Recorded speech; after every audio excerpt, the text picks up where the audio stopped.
Bapak Ibu yang dikasihi Tuhan, mari kita siapkan hati kita untuk mendengarkan firman Tuhan. Kita berdoa. Bapa, kami sungguh merindukan kehadiran-Mu di tempat ini dan di rumah kami masing-masing.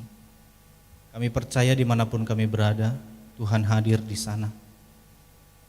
Terima kasih buat anugerah-Mu sampai detik ini, pemeliharaan Tuhan. Sungguh kami rasakan itu merupakan bukti bahwa Tuhan hadir di dalam segala aspek kehidupan kami. Terima kasih Tuhan buat segala kebaikan-Mu. Biarlah pujian penyembahan kami menyenangkan hati-Mu ya Bapa. Dan tiba saatnya kami akan mendengarkan firman-Mu. Biarlah firman-Mu pada hari ini memberikan kekuatan kepada setiap kami. Terlebih di tengah-tengah pandemi yang sedang kami alami saat ini. Pandemi COVID-19 ini mempengaruhi banyak aspek kehidupan kami ya Tuhan. Tetapi kami tidak takut karena kami percaya Tuhan hadir dalam kehidupan kami. Tuhan memberikan kami jalan keluar dan Tuhan menuntun setiap langkah kami. Terima kasih Tuhan, kami siap mendengarkan firman Tuhan dalam nama Tuhan Yesus. Haleluya, amin. Silakan duduk Bapak Ibu.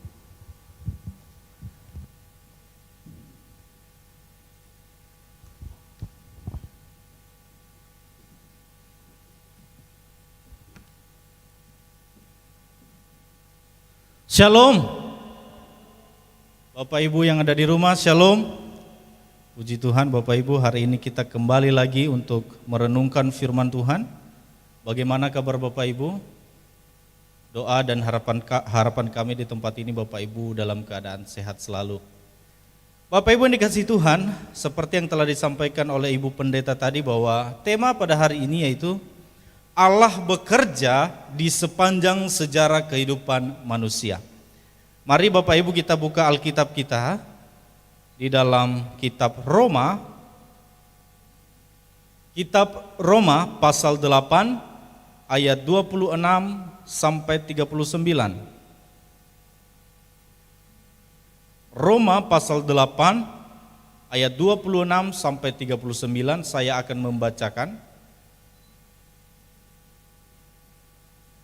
Demikian juga Roh membantu kita dalam kelemahan kita, sebab kita tidak tahu bagaimana sebenarnya harus berdoa, tetapi Roh sendiri berdoa untuk kita kepada Allah dengan keluhan-keluhan yang tidak terucapkan.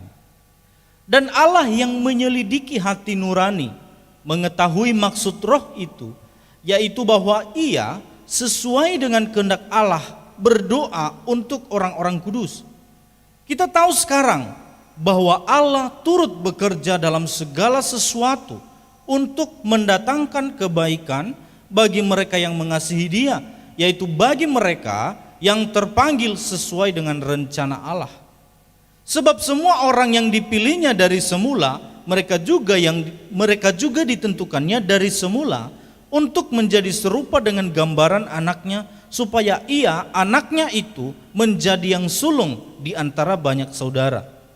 Dan mereka yang ditentukannya dari semula, mereka itu juga dipanggilnya, dan mereka yang dipanggilnya, mereka itu juga dibenarkannya, dan mereka yang dibenarkannya, mereka itu juga dimuliakannya.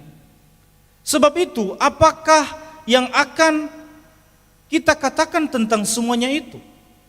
Jika Allah di pihak kita, siapa yang akan melawan kita? Ia yang tidak menyayangkan anaknya sendiri, tetapi yang menyerahkannya bagi kita semua, bagaimana mungkin Ia tidak mengaruniakan segala sesuatu kepada kita bersama-sama dengan Dia?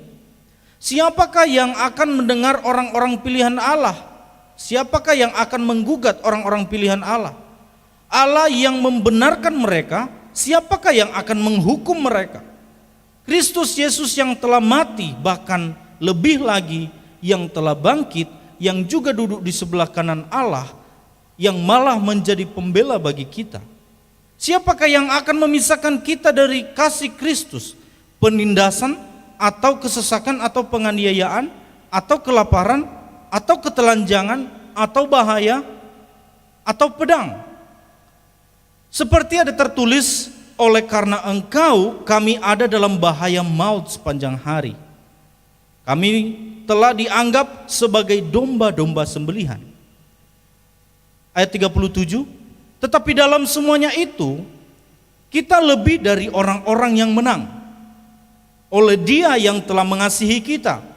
Sebab aku yakin bahwa baik maut maupun hidup, baik malaikat-malaikat maupun pemerintah-pemerintah, baik yang ada sekarang maupun yang akan datang, atau kuasa-kuasa, baik yang di atas maupun yang di bawah, ataupun sesuatu makhluk lain, tidak akan dapat memisahkan kita dari kasih Allah yang ada dalam Kristus Yesus Tuhan kita. Bapak Ibu, cukup panjang pembacaan firman Tuhan pada pagi hari ini. Nah, Bapak Ibu yang dikasihi Tuhan, kita belajar bersama-sama. Saya ulang sekali lagi, temanya adalah Allah bekerja di sepanjang sejarah kehidupan manusia. Bapak Ibu mungkin ingat dulu waktu masih SD atau masih SMP atau SMA. Dulu atau sampai sekarang, saya rasa sampai sekarang semua diwajibkan kita ini belajar sejarah. Dan belajar sejarah itu rata-rata, saya tidak katakan semuanya, tapi rata-rata yang saya temukan teman-teman saya dan saya sendiri paling malas sebenarnya belajar sejarah. Disuruh menghafal tahun-tahunnya lah dan sebagainya. Mungkin teman-teman jurusan IPS belajar sejarah dengan baik, ya.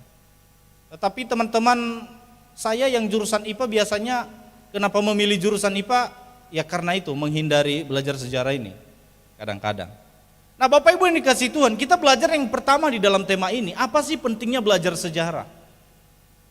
Ya, dalam sebuah bahasa Latin, mungkin Bapak Ibu bisa lihat di renungan yang sudah dikirimkan ke Bapak Ibu, ada satu kata dikatakan di situ bahwa Histoveria vitae magistra.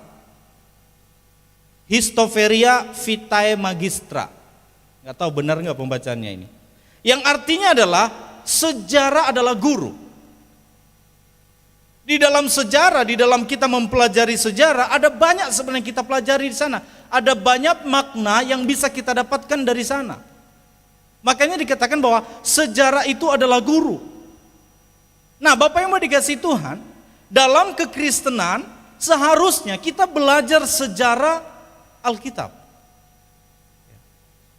Setidaknya kita sebagai orang Kristen ini tahu sejarah Alkitab, mulai dari Kejadian sampai Wahyu. Tetapi ada banyak orang-orang Kristen yang saya lihat disuruh buka misalnya kitab Ester, wah itu udah mulai kelabakan tuh. Kalau disuruh buka Kejadian, Keluaran itu mungkin gampang ya. Suruh buka Matius, wah dengan cepatnya bisa dapat. Suruh buka kitab Yeremia, Nehemia, waduh, itu kalau pakai Alkitab buku seperti ini, itu mungkin bisa beberapa menit bukanya. Kenapa? Jarang baca Alkitab. Nah, saudara yang dikasihi Tuhan, selain daripada kita belajar sejarah Alkitab, kita juga orang Kristen sebenarnya diwajibkan belajar tentang sejarah gereja secara umum. Bukan hanya sekolah orang-orang yang sekolah teologi ya. Saya bersyukur para full timer sekarang semua sudah sekolah teologi. Termasuk Pak Yohanes. Sudah belajar sekolah teologi ya Pak, sudah lulus. D3 atau STH? D3 Pak ya? Sudah belajar sekolah teologi Bapak Ibu. Nah, tidak menutup kemungkinan kepada setiap orang Kristen, dan menurut saya ini wajib mengetahui tentang sejarah Alkitab dan sejarah gereja. Pertanyaan saya adalah, Bapak Ibu tahu nggak sejarah kekristenan masuk ke Indonesia ini? Untuk apa sih kita belajar itu? Untuk apa kita belajar sejarah di dalam Alkitab, dan untuk apa kita belajar sejarah kekristenan? Setidaknya kita tahu garis-garis besarnya Bapak Ibu. Untuk apa? Kita bisa mengetahui bagaimana Allah bekerja di sana. Kita bisa mengetahui bagaimana Tuhan bekerja di dalam sejarah. Kalau kita belajar sejarah bangsa Israel, bagaimana Tuhan menuntun umatnya ke tanah perjanjian, proses yang begitu luar biasa, dan kita melihat, dan kalau kita baca dalam Alkitab, Tuhan bekerja di dalam sejarah bangsa Israel. Nah, saudara yang dikasihi Tuhan, makna dari pentingnya kita belajar sejarah ini, kita bisa mengetahui Alkitab secara utuh. Nah, kalau kita mengetahui cerita Alkitab, kalau kita mengetahui sejarah Alkitab, bagaimana Tuhan bekerja di dalam sejarah Alkitab, kita tidak mudah disesatkan oleh orang lain. Kita tidak mudah disesatkan oleh pengajaran-pengajaran palsu yang gak jelas. Sehingga kalau ada orang berkhotbah, dia berkhotbah salah menyampaikan sejarah, salah menyampaikan kebenaran, kita sudah tahu, oh, apa yang dia sampaikan tidak benar. Tetapi kalau kita tidak belajar, kita tidak mengetahui daripada sejarah Alkitab ini, kita dengan mudahnya menerima segala pengajaran-pengajaran palsu. Apa yang dikatakan oleh orang lain, pengajaran begini begitu, kita dengan mudah terima. Kenapa? Kita tidak belajar sejarah. Kita tidak belajar bagaimana Tuhan bekerja dalam sejarah. Untuk itulah para guru-guru sekolah minggu, kalau Bapak Ibu lihat, saya perhatikan beberapa bulan ini ibadah live streaming sekolah minggu. Guru-guru sekolah minggu memberikan, selain daripada cerita-cerita lepas, guru-guru sekolah minggu menjelaskan bagaimana kehidupan Abraham misalnya, bagaimana kehidupan Daud, kehidupan Salomo. Untuk apa? Supaya anak-anak sekolah minggu tahu sejarah Alkitab. Apa yang baik yang harus diterapkan dalam kehidupannya, dan apa yang tidak baik yang tidak bisa dicontoh di dalam kehidupan orang-orang pada zaman itu. Itulah maknanya Bapak Ibu. Nah, pentingnya belajar sejarah ini juga dapat melihat bagaimana Allah menyertai umatnya. Ada satu buku di dalam sejarah gereja, yaitu Semakin Dibabat, Semakin Merambat. Buku ini menjelaskan Bapak Ibu, bahwa awal mula kekristenan begitu banyak tantangan yang ada. Ketika para penginjil memberitakan Injil di berbagai pelosok-pelosok, mereka bahkan dibunuh di sana. Mereka bahkan ditolak di sana. Tetapi apa yang terjadi? Semakin dibabat, semakin merambat. Justru dengan tantangan-tantangan yang ada, kekristenan semakin meluas. Dengan tantangan yang ada di Nomensen, yang ada di Sumatera Utara, bukan berarti memberhentikan kekristenan atau tidak lagi meluasnya kekristenan di Indonesia. Justru dengan kejadian itu, semakin dibabat, semakin merambat. Ini saya pikir kita perlu belajar sebagai orang-orang Kristen. Yang berikutnya adalah pentingnya belajar sejarah ini adalah belajar dari kesalahan-kesalahan para pendahulu. Ya, Bapak Ibu yang dikasihi Tuhan, kita melihat contohnya adalah beberapa raja di Israel. Kalau kita lihat Bapak Ibu, yang happy ending siapa? Kita melihat di sana Daud. Di tengah-tengah tantangan, bahkan dia pernah jatuh karena melihat perempuan yang sedang mandi, dan dia melakukan segala rencana supaya suami dari perempuan ini mati, dan dia ambil perempuan itu. Dia jatuh di situ, tapi dia bangkit lagi, dan dia menjadi raja yang luar biasa. Tapi kita lihat raja-raja yang lain Bapak Ibu. Ada raja-raja bangsa Israel yang awalnya takut Tuhan luar biasa, tetapi ujung-ujungnya mereka jatuh oleh karena kekuasaan, mereka jatuh oleh karena penyembahan berhala. Dari situ semua kita bisa belajar tentang sejarah. Nah Bapak Ibu yang dikasihi Tuhan, yang kedua adalah tentang tema ini, Allah bekerja di sepanjang sejarah kehidupan manusia. Yang kedua adalah kepada siapa Allah turut bekerja. Ya, kepada siapa Allah turut bekerja. Saya bacakan ayat 26 Bapak Ibu. Demikian juga Roh membantu kita dalam kelemahan kita. Sebab kita tidak tahu bagaimana sebenarnya harus berdoa, tetapi Roh sendiri berdoa untuk kita.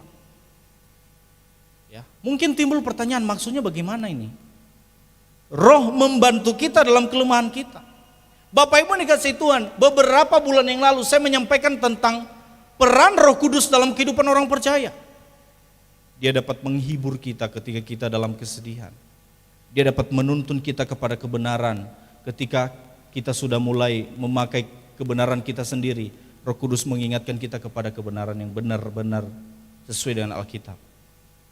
Tetapi pertanyaannya adalah, bagaimana, kepada siapa Roh Kudus itu bekerja? Kita harus lihat, kalau kita baca surat Efesus, di situ dijelaskan bahwa ketika kita menerima Kristus Yesus sebagai juru selamat dalam kehidupan kita, disitulah kita dimeteraikan dengan Roh Kudus.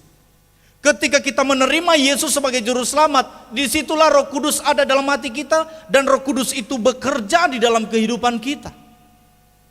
Jangan salah Bapak Ibu, ada beberapa orang Kristen rajin ke gereja, tetapi dia belum lahir baru.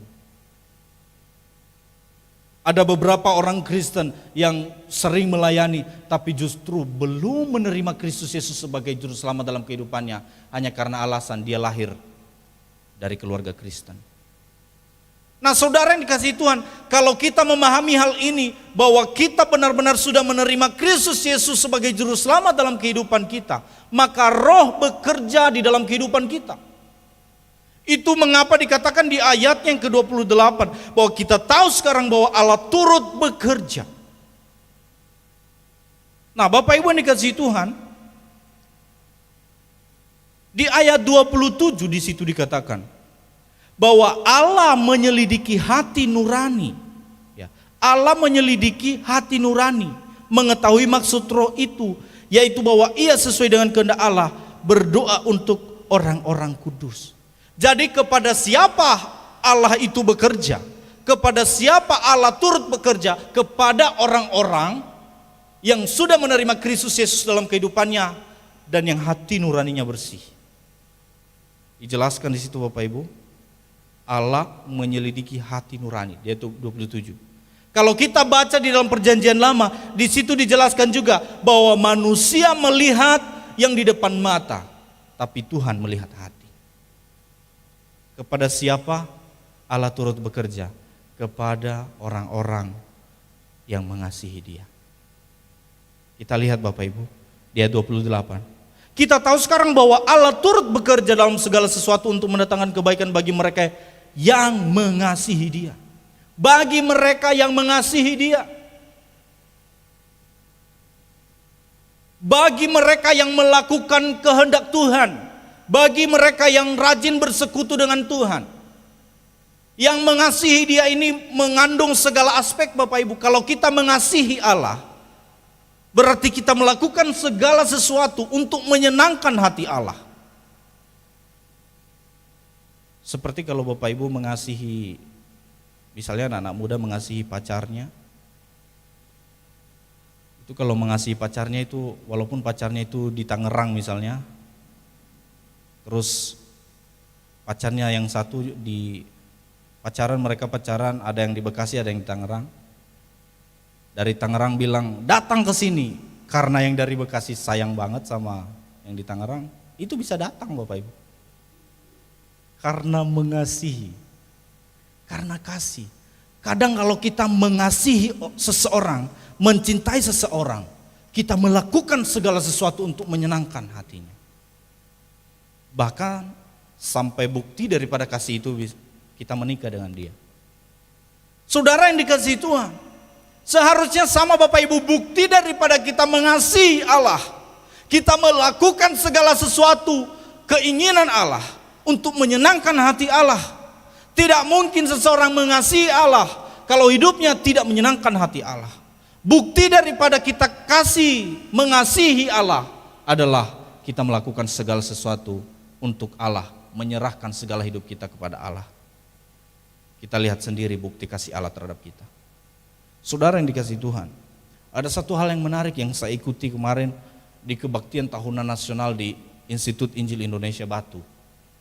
Setiap tahun diadakan acara itu, KTN.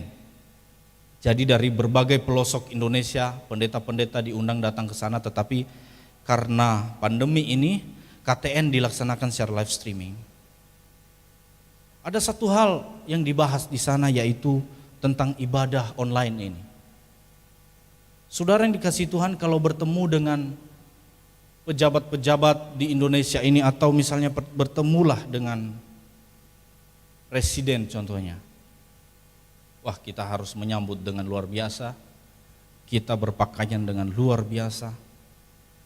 Ada satu pertanyaan penting di sana. Bagaimana ketika ibadah live streaming ini kita menghadap Allah di rumah kita masing-masing? Apakah kita sambil duduk di sofa, angkat kaki sambil makan kacang-kacang misalnya? Atau kita tidak perlu mandi misalnya? Seadanya saja. Atau kita sebaliknya kita berpakaian dengan rapi karena kita menghadap Allah. Lebih tinggi daripada pemimpin-pemimpin di dunia ini. Itulah Allah kita.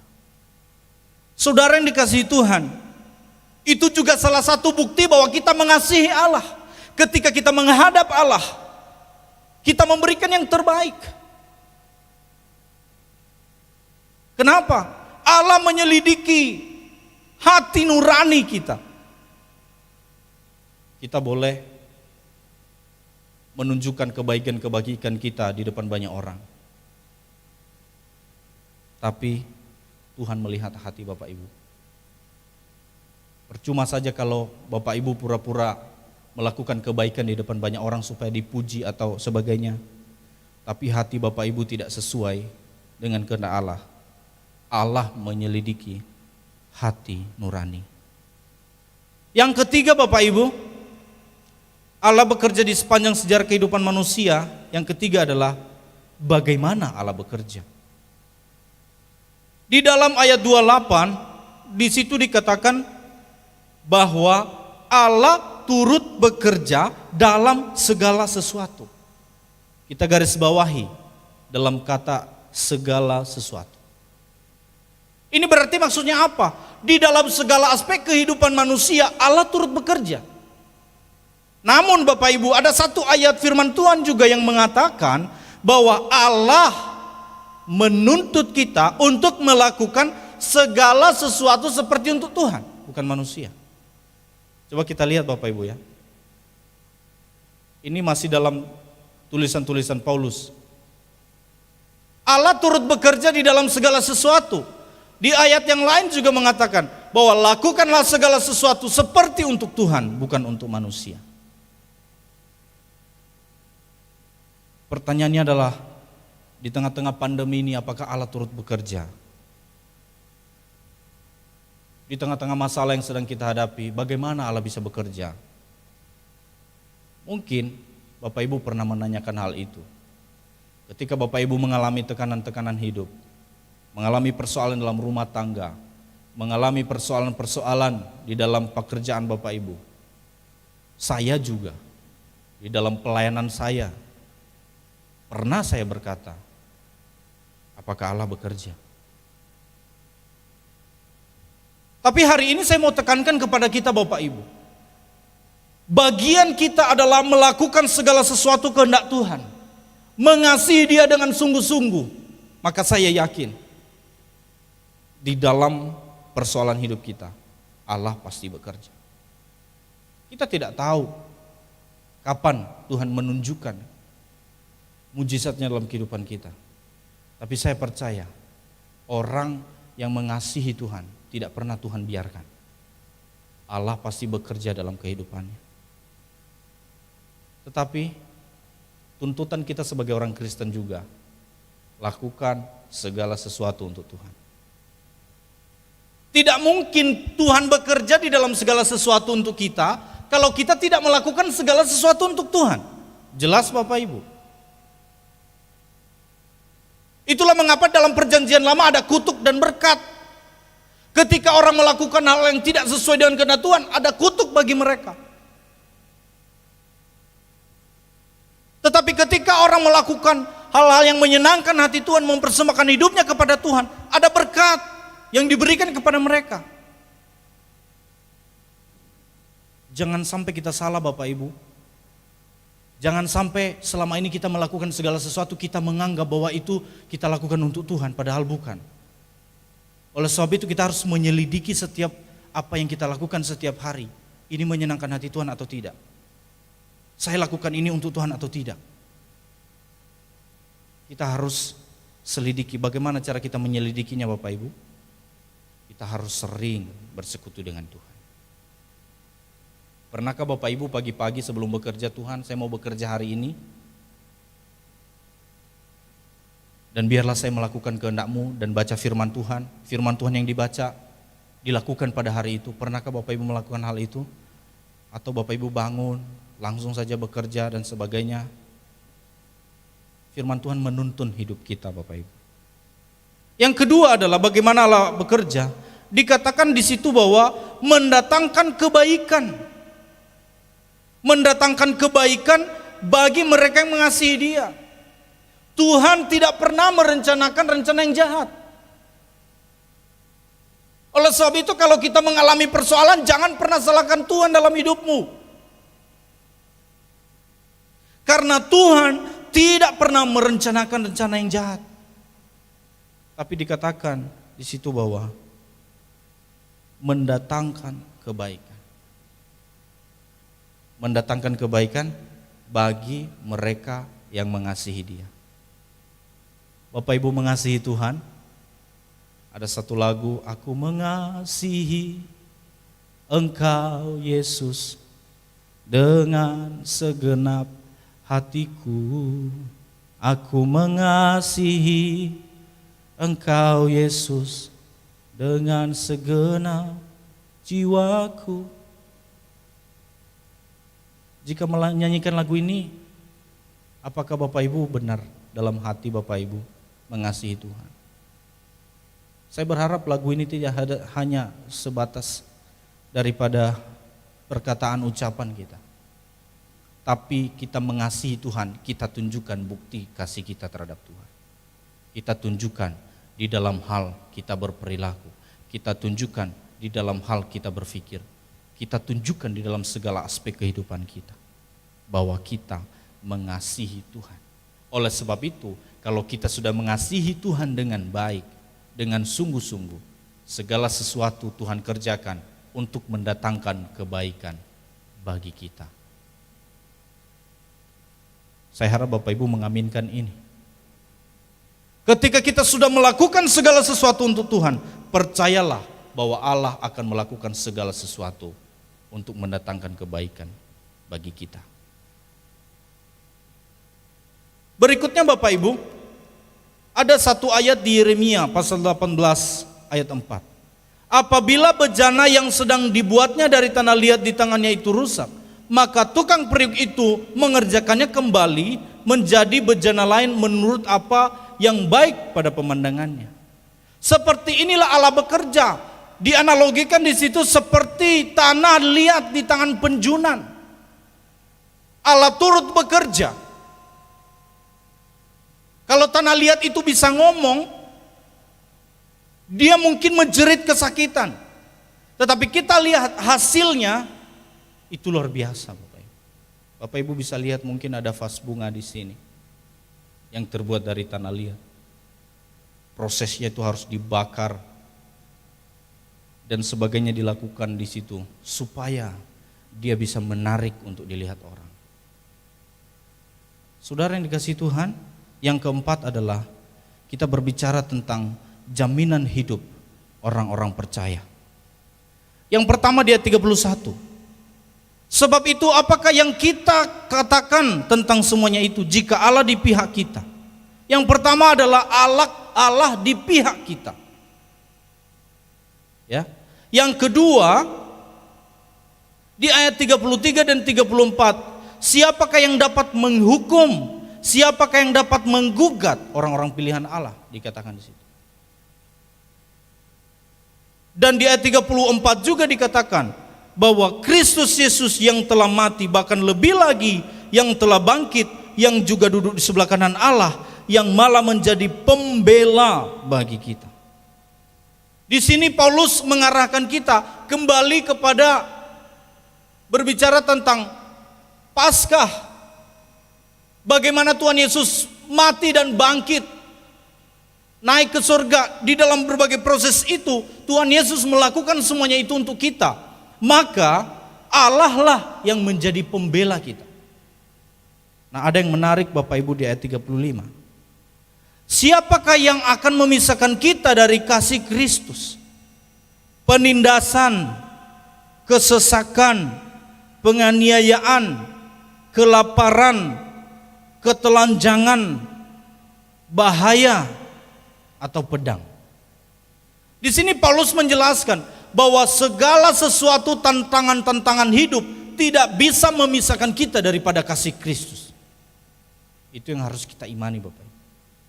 Termasuk corona ini. Ya. Kalau kita tambahkan lagi di situ tantangan-tantangan kehidupan secara universal, tidak akan bisa memisahkan kita daripada kasih Kristus. Mungkin Bapak Ibu sekarang sedang mengalami penindasan. Mungkin Bapak Ibu sedang mengalami penganiayaan misalnya.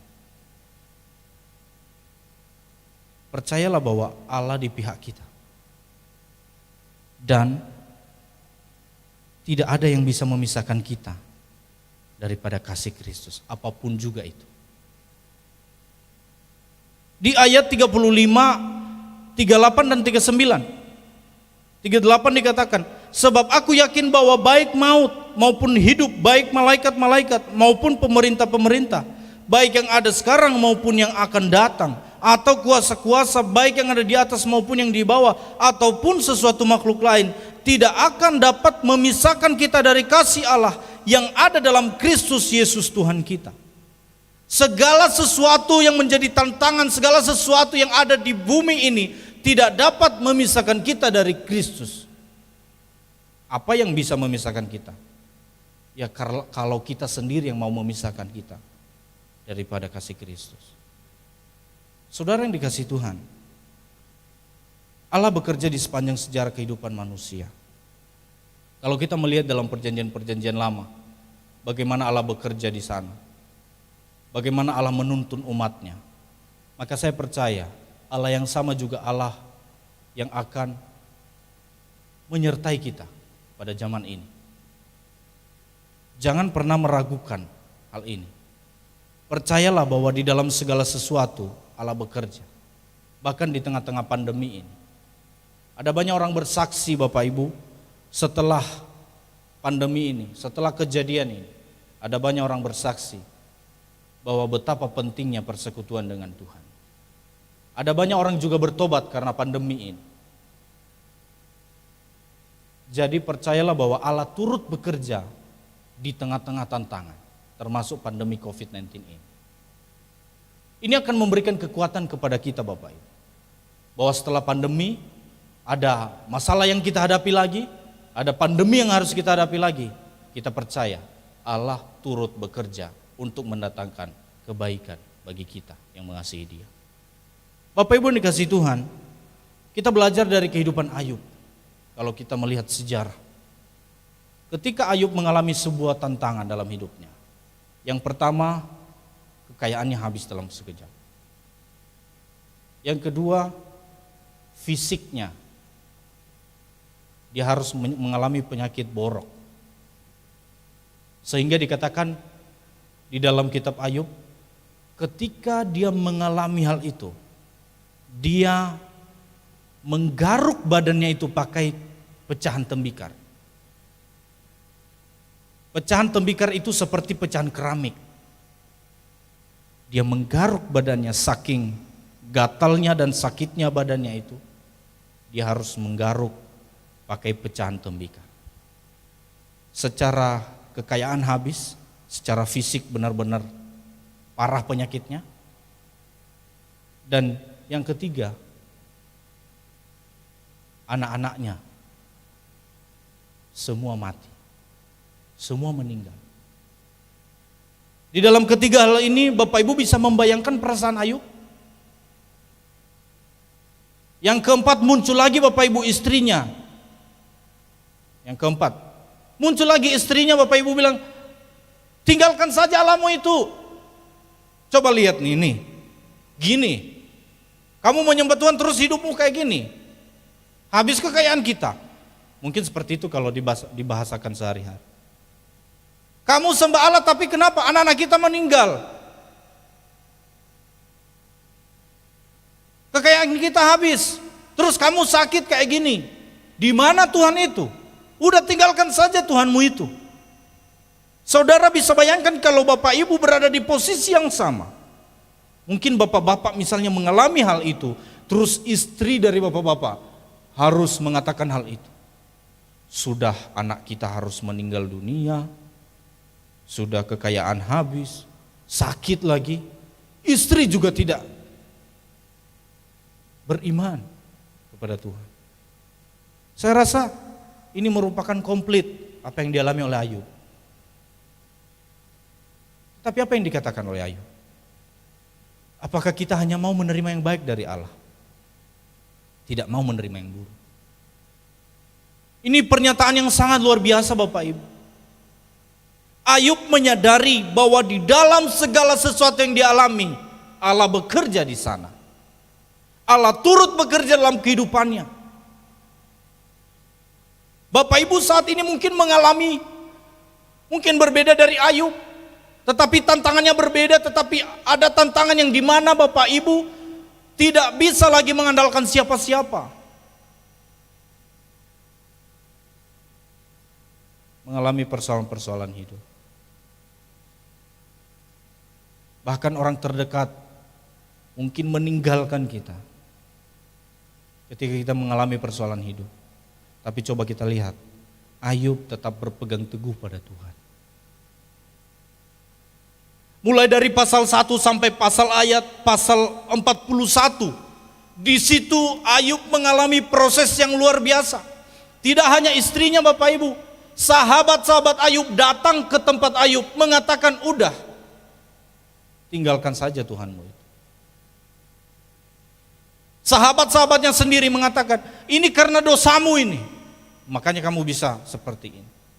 Coba bayangkan Bapak Ibu, istrinya, sahabat-sahabatnya juga tidak mendukung Ayub. Itu berlanjut sampai 41 pasal. Coba kita lihat di pasal 42, Bapak Ibu bisa baca sendiri bagaimana Tuhan menyatakan kuasanya dalam kehidupan Ayub. Kenapa? Karena Ayub begitu mengasihi Tuhan. Jangan kita hanya lihat bagaimana Ayub mendapat berkat berkali-kali lipat dari sebelumnya di pasal 42. Tapi kita harus lihat proses yang dia alami mulai dari pasal 1 Bapak Ibu. Itu sangat tidak menyenangkan. Itu sangat tidak enak.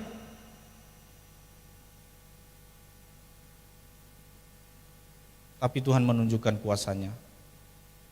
Tuhan menunjukkan pekerjaannya kepada orang yang mengasihi dia. Saudara yang dikasihi Tuhan, di dalam pengkhotbah mengatakan, pengkhotbah 3 ayat 11, Ia membuat segala sesuatu indah pada waktunya. Bahkan Ia memberikan kekekalan dalam hati mereka. Tetapi manusia tidak dapat menyelami pekerjaan yang dilakukan Allah dari awal sampai akhir. Memang kita tidak bisa menyelami pekerjaan yang dilakukan Allah. Tapi yang harus kita yakini, bahwa pekerjaan yang dilakukan oleh Allah terhadap kita itu mendatangkan kebaikan bagi kita orang-orang mengasihi Dia. Bahkan lebih dari apa yang kita minta, Tuhan bisa memberi yang terbaik untuk kita. Maka Bapak Ibu yang dikasihi Tuhan, sesuai dengan tema ini, Allah bekerja di sepanjang sejarah kehidupan umat manusia. Ini memberikan kekuatan kepada kita, bahwa dulu Allah bekerja, sekarang Allah bekerja, sampai selama-lamanya Allah tetap bekerja dalam kehidupan kita. Oleh sebab itu, kita kerjakan bagian kita, Tuhan kerjakan bagian Tuhan. Amin Bapak Ibu. Ada sebuah lagu mengatakan, kau selalu punya cara, takkan ku ragu Tuhan. Mungkin bisa ditampilkan lagu ini. Lagu ini kata-katanya luar biasa. Takkan ku ragu Tuhan, janjimu yang menghidupkanku. Hanya padamu Tuhan, ku berseru dan mataku tertuju padamu. Kau selalu punya cara untuk menolongku. Kau selalu punya jalan keajaibanmu. Kau dahsyat dalam perbuatanmu, dan ku tenang di dalam caramu. Kita aminkan lagu ini Bapak Ibu dan kita nyanyikan bersama-sama.